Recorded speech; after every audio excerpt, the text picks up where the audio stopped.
कि मौत जिससे तुम भागते हो वो तो तुम्हारे सामने आकर रहेगी, फिर तुम पोशीदा और जाहिर के जानने वाले मालिक की तरफ लौटाए जाओगे, फिर जो कुछ तुम करते रहे हो वो सब तुम्हें बताएगा। शुरू अल्लाह का नाम लेकर जो बड़ा मेहरबान निहायत रहम वाला है। जो चीज आसमानों में है और जो चीज जमीन में है सब अल्लाह की तस्बीह करती है।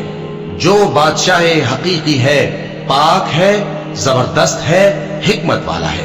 वही तो है जिसने अनपढ़ों में उन्हीं में से एक पैगंबर भेजे जो उनके सामने उसकी आयतें पढ़ते और उनको पाक करते और उन्हें किताब और हिकमत की तालीम देते हैं। और इससे पहले तो ये लोग खुली गुमराही में थे और उनमें से और लोगों की तरफ भी इनको भेजा है जो अभी इन मुसलमानों से नहीं मिले, और वो गालिब है, हिकमत वाला है।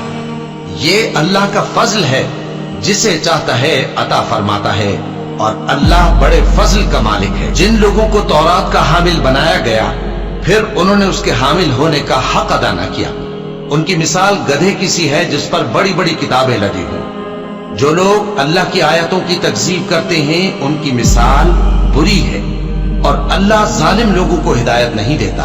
कह दो कि ऐ यहूद, अगर तुमको ये दावा हो कि तुम ही अल्लाह के दोस्त हो और दूसरे लोग नहीं, तो अगर तुम सच्चे हो तो जरा मौत की आरजू तो करो।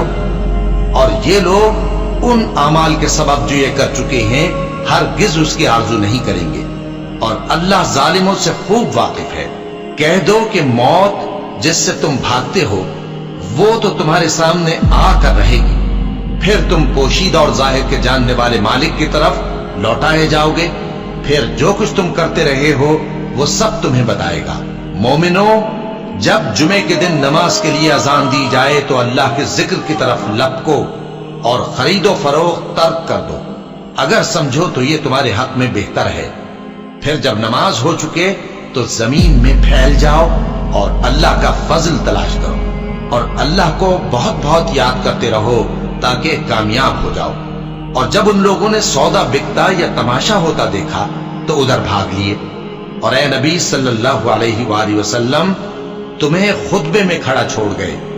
कह दो कि जो चीज अल्लाह के हां है वो तमाशे और सौदे से कहीं बेहतर है, और अल्लाह सबसे बेहतर रिस्क देने वाला है।